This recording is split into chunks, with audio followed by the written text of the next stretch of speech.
I ain't gonna stop. I see the. I ain't gonna stop. I ain't.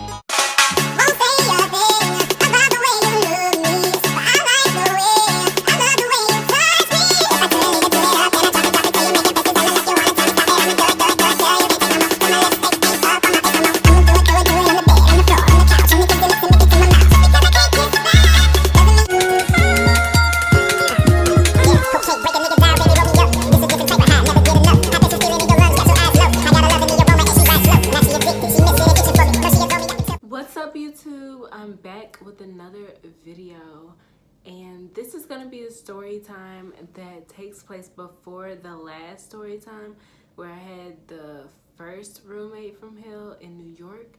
Well, this was the very first roommate from hell, literally.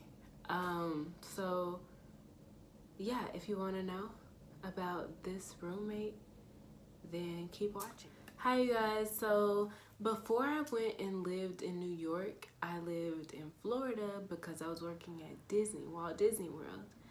And while I was there, I was living in Disney housing, and I decided to be roomed with people that I didn't even know. Because there was a way you could like meet other people and decide to be roommates with them, but that didn't work out because I didn't know anyone who was going. So I ended up getting roomed with people that I didn't even know. Whenever I moved in, there was this group of girls. I found out my room was gonna be with six of us in there. So it was like me and 5 other roommates who were doing the Disney college program, and I was gonna be rooming with them. Well, little did I know I was gonna be the one with the weird roommate, as always. It never fails. When I go to my apartment, I get the key and I go into the apartment. They tell me which room I'm gonna be sleeping in because pretty much everybody is there, and there's this one girl laying on the couch, and lo and behold, she's the one that is my roommate, and she was the only one like sleeping. Like, it was so weird. She was the only one there sleeping, not trying to get to know the other girls, not trying to get to know me, who was gonna be her roommate. She was there on the couch sleeping. And so I'm like, okay, this is gonna be fine, whatever. Maybe she's normal, who cares? So I move into my room, and on the dresser next to bunk beds, there was a set of bunk beds and one bed that's to itself. So one person could sleep in that bed, and I guess that was the girl sleeping on the couch already. That was her bed because her stuff was already on that bed. And then the bunk bed, I knew I had to pick either the top or the bottom. I was like, okay, if somebody's laying above me, I know I don't want to have anybody farting on me. And I don't want to smell that, so I'm gonna sleep on the top. So I chose to sleep on the top bunk, and so me and my family started unpacking my stuff out of the car and whatnot, like stuff like that. So when we come back in the room, I realized like on our dresser right next to the bed that there's like this altar, there's like a pentagram and some kind of weird like action figures, like some dragon thing, and I don't know, just some weird stuff. And there's a white cat and a black cat. And I think to myself, like, dude, I've been researching this Illuminati type of stuff since I was in like the 7th grade. And yeah, so I've been looking up that stuff, reading, researching since I was like 12 years old. And I'm like, what the crap is going on? Is this girl in the Illuminati or not? But anyway, so I just keep looking at it, and it's like freaking me out. And I look at my mom and I'm like, Mom, what is that? Like, that's something that witches keep and stuff like that. She was like, oh, just pray. It's not gonna be anything. It's not bad. Just, you know, you just do you and stuff like that. And I'm like, all right, cool.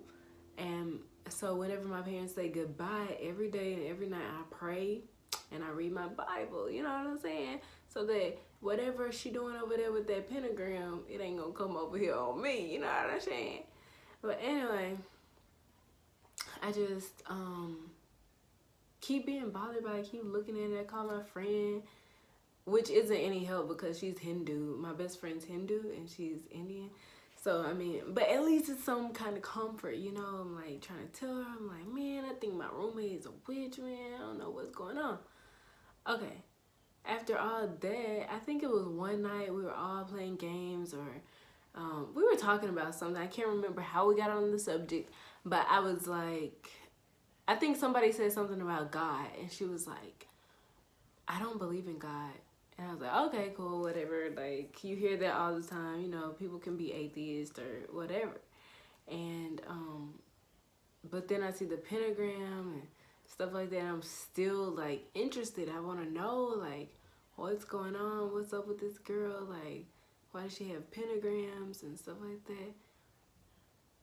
Another night comes around and there were some guys that live on top of us. They were like, man, we think our room is haunted. Things started flying off the wall. Like, a lot of our pictures and stuff started flying off the wall. And she runs up to the door with one of her cats. And she's like, the little figurine cats that she has on her dresser that I was just telling you guys about. She runs up to them like, here, keep this cat. It's for good luck. And I'm like, this bit weird. Like, she was really on some other stuff. And I was like, she weird. And then, if that wasn't enough, I don't know. I just kept getting like these eerie feelings. I'm like, dude, she could have been the one that started all this stuff to flying off the walls and stuff like that. I believe in witches and I know they are real, like for real. And so, then the girl, she would like, I had a whole pound of apples and one day they were just gone. And I know she ate them because nobody in my room even knew I had the apples. I kept the apples hidden. Very, very strategically hidden. And so, yeah, I knew she was probably the only one. Then she was also getting blamed like by everybody else for eating their cookies and everything. This girl was just weird and she was always stealing. She would always make comments like, if anything's left around out in the open, then I'm just gonna take it. It's gonna be mine and stuff like that. And it was just weird living around this girl. She would even come home with coupons and gallons of milk and just a whole bunch of free stuff that she perhaps stole from the Disney hotels and resorts. And this girl was just like a real life thief, like stealing our cookies, apples, what else? My panties. And eventually, I think that night whenever we were talking about believing in God or something like that, she said that she was awakened. And so, yeah, that pretty much confirmed it. And I was just like, okay, cool. Like, that's interesting. I was more interested than, I think that God brings certain people into your life so that you can be aware of certain things. And so that, you know, you will be more open to others and it doesn't leave you as ignorant as you first were, just so that you can learn different things. And I think that it was a cool experience to be able to say that I lived with a witch before, but I still ended up moving because I was like, I ain't about that.